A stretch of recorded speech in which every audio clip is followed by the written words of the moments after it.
మాట్లాడుకుందాం.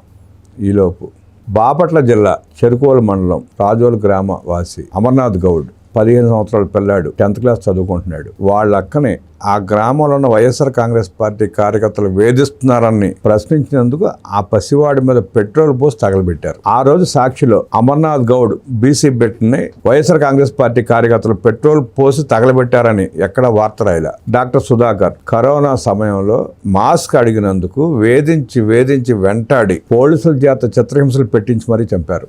ఆ రోజు ఎస్సీ డాక్టర్ సుధాకర్ ని వైఎస్ఆర్ కాంగ్రెస్ పార్టీ ప్రభుత్వం చంపించిందని సాక్షిలో వార్త రాయలా.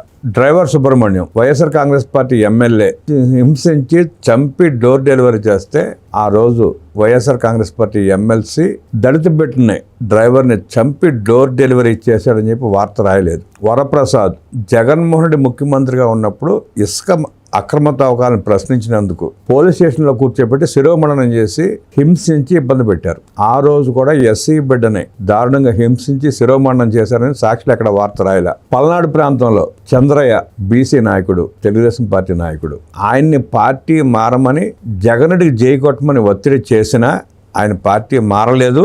ఆయన పేక వైఎస్ఆర్ కాంగ్రెస్ పార్టీ వాళ్ళు కోస్తున్న జై చంద్రబాబు అన్నాడు తప్ప జగన్ పేరెత్తడానికి కూడా ఇష్టపడలా. ఆనాడు వైఎస్ఆర్ కాంగ్రెస్ పార్టీ నాయకులు బీసీ నాయకుడిని చంపారు అని సాక్షులు ఎక్కడ వార్త రాయలా. ఇలాంటివి అనేకం ఉన్నాయి.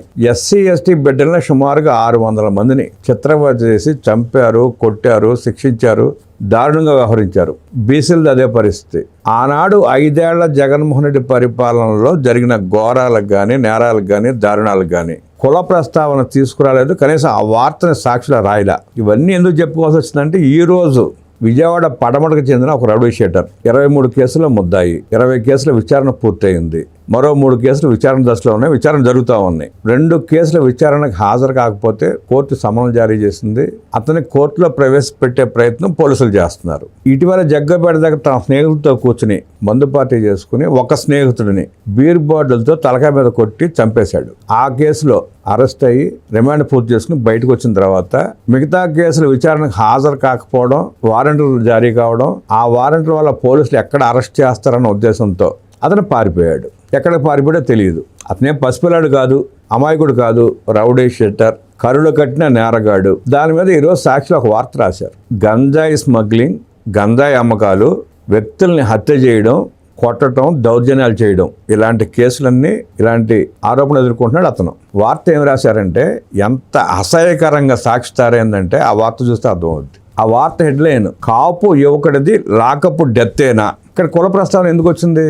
అతను రౌడీ షీటర్ 23 హత్యల్లో కానీ, రౌడీజంలో కానీ, వ్యక్తులను కొట్టిన కేసులో కానీ, గంజా కేసులో కానీ ఇరుక్కున్న రౌడీ షీటర్ అతను, కరుడు కట్టిన నేరగాడు. ఆ నేరగాడికి ముందు కులం పేరు ఎందుకు తీసుకొచ్చారు? ఇందాక మనం ప్రస్తావించినట్టు వాళ్ళందరికీ కుల ప్రస్తావన ఎందుకు తీసుకురాలేదు? సాక్షి దీనికి సమాధానం చెప్పాలి, జగన్మోహన్ రెడ్డి సమాధానం చెప్పాలి, భారతిరెడ్డి సమాధానం చెప్పాలి.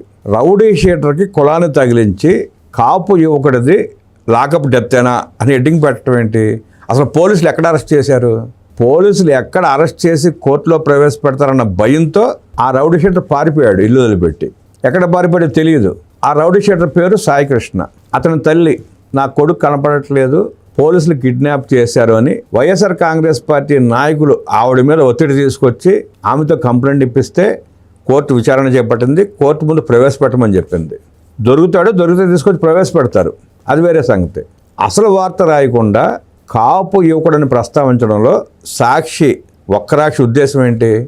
అంటే మీరు ఏ రకమైన భావజాలాన్ని ప్రజలు వ్యాప్తి చేద్దామనుకుంటున్నారు? నిన్నగాక మొన్న ఆ గుడివాడ అమర్నాథ్ హోమ్ మినిస్టర్ని పట్టుకుని మేకప్ కేజీలు అంటూ మాట్లాడాడు. మరి ఆ రోజు వార్త ఎందుకు రాయలా?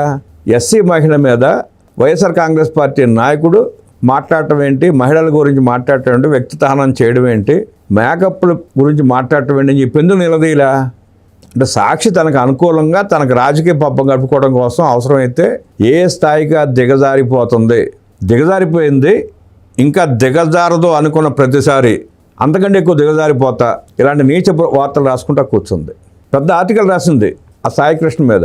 ఒక నేరగాడు, ఒక ఉన్మాది, హత్యలు చేసేవాడి పేరు ప్రస్తావిస్తూ ఆ రకంగా వార్త రాసుకుందంటే సాక్షి నరాణ ఎంత విషం నింపుకుందో ఈ రాష్ట్రం మీద, ఈ ప్రజల మీద ఎంత విషం కక్కుతా ఉందో స్పష్టంగా అర్థమవుతూ ఉంది. మేధావులు, జర్నలిస్టులు, ఎర్నలిస్టులు కానీ జర్నలిస్టులు ప్రతి ఒక్కరు ఈ వార్తల మీద స్పందించాలి. కుల ప్రస్తావన ఎందుకు తీసుకొస్తున్నారో సాక్షి సమాధానం చెప్పాలి. లేదో తీసుకొస్తామంటే గతంలో మీరు చేసిన హత్యలు, మీరు చేసిన మారణ హోమాలు, దారుణాలు మొత్తం అన్నిటిని కూడా కుల ప్రస్తావనతో మొదలుపెట్టండి. అంటే హత్యలు చేసిన వాళ్ళని, గంజాయి అమ్మేవాళ్ళని, గంజాయి తాగేవాళ్ళని, ప్రజలను ఇబ్బంది పెట్టేవాళ్ళని, రౌడీజం చేసేవాళ్ళని మీరు సమర్థిస్తారా? అదే మీ పని. సాక్షి సమాధానం చెప్పాలి, ప్రజల సాక్షి నిలదీయాలి, మేధావులు